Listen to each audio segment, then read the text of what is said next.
সুপ্রিয় দর্শক, আসসালামু আলাইকুম। নিউজ বাংলা 24-এ আপনাদেরকে স্বাগতম। প্রথমেই জানিয়ে দিচ্ছি সংবাদ শিরোনাম। জাপায় এবার ছাঁটাই রাজনীতি, মহাসচিব বদলসহ 7 দিনে 11 নেতাকে অব্যাহতি। রাজশাহী বিশ্ববিদ্যালয় রেল স্টেশনের কক্ষ বিএনপির নেতার বসার স্থান। নবীগঞ্জে কয়েক দফা সংঘর্ষে নিহত 1, আহত শতাধিক। এতক্ষণ শুনছিলেন সংবাদ শিরোনাম।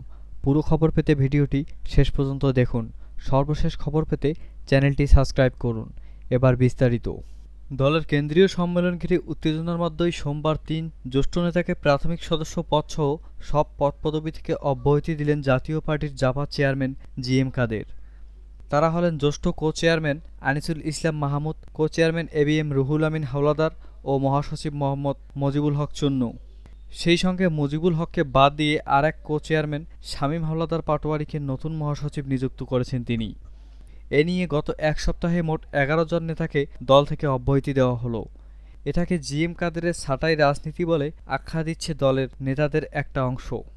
অব্যাহতি দেওয়া 3 নেতার বিরুদ্ধে দলীয় শৃঙ্খলা ভঙ্গের অভিযোগ আনা হয়েছে। যদিও 3 জনই প্রথম আলোকে বলেছেন, চেয়ারম্যান জিএম কাদেরের জাতীয় পার্টির গণতন্ত্রের 20-এর 1 ধারার যে ক্ষমতা বলে তাদের অব্যাহতি দিয়েছেন, তারা সেটি চ্যালেঞ্জ করবেন। গণতন্ত্রের স্বেচ্ছাচারী ধারার বিরুদ্ধে আইনি পদক্ষেপ নেবেন। তারা মনে করেন, চেয়ারম্যানের এই অব্যাহতি আদেশ ও মহাসচিবের নিয়োগ প্রক্রিয়া অগণতান্ত্রিক, গণতন্ত্রের লঙ্ঘন এবং এক ব্যক্তিকেন্দ্রিক স্বেচ্ছাচারিতার বহিঃপ্রকাশ। সোমবার বিকেলে জাতীয় পার্টির কেন্দ্রীয় দপ্তরের এক বিজ্ঞপ্তিতে বলা হয়, দলের চেয়ারম্যান জিএম কাদের গণতন্ত্রের ক্ষমতা বলে মহাসচিব মোহাম্মদ মুজিবুল হককে অব্যাহতি এবং শামীম হাওলাদার পাটোয়ারিকে নতুন মহাসচিব নিয়োগ দিয়েছেন। এর পরপরই শামীম হাওলাদার পাটোয়ারি চেয়ারম্যানের প্রতি কৃতজ্ঞতা জানিয়েছেন। তিনি দলকে সংগঠিত করতে নেতাকর্মীসহ সবার সহযোগিতা চেয়েছেন। কিছু সময় পর দলের আরেক বিজ্ঞপ্তিতে গঠনতন্ত্রের ক্ষমতা বলে আনিসুল ইসলাম মাহমুদ, রুহুল আমিন হাওলাদার ও মুজিবুল হক চুন্নুকে অব্যাহতি দেওয়ার কথা জানানো হয়।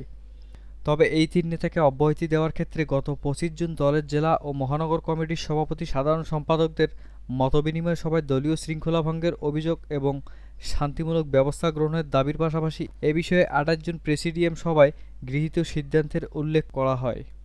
রুহুল আমিন হাওলাদার প্রথম আলোকে বলেন, 40 বছর ধরে এই দলটা করি, 35টি মামলা খেয়েছি, জেল খেটেছি, তবুও দল ছাড়িনি। আমরা বলেছি, আপনি নেতৃত্বে থাকুন। 20-এর 1 ক ধারাটি সংশোধন করে দলে গণতান্ত্রিক চর্চা ও যৌথ নেতৃত্ব প্রতিষ্ঠা করুন। কিন্তু তিনি রাজি হলেন না, উল্টো আমাদের অব্যাহতি দিলেন। এ ধরনের নীতি নৈতিকতা বিবর্জিত দল দেশে মনে হয় আর একটিও নেই। রাজশাহী মহানগর বিএনপির এক নেতার বিরুদ্ধে রাজশাহী বিশ্ববিদ্যালয় রেল স্টেশনের একটি কক্ষ দখলের অভিযোগ উঠেছে।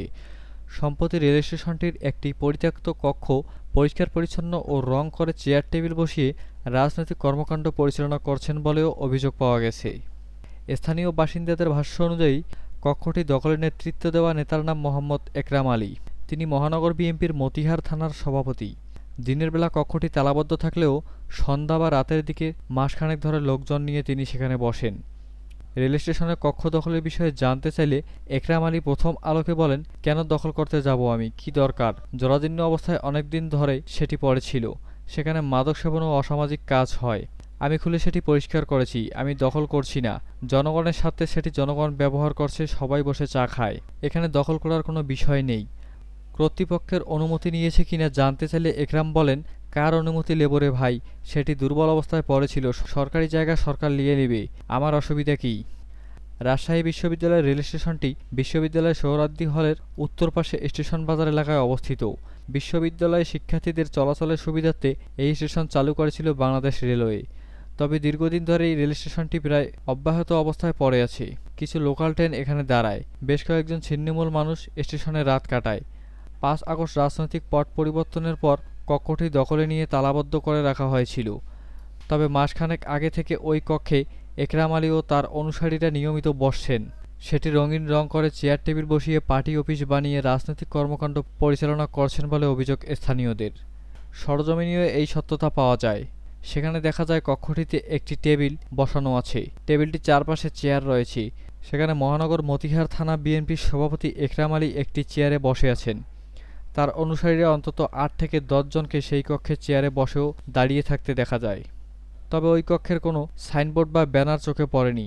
তবে বিএনপি ও জামায়াত লেখা সংবলিত একাধিক দেয়াল লিখন পাওয়া গেছে। মুখ খুলতে চান না স্থানীয়রা।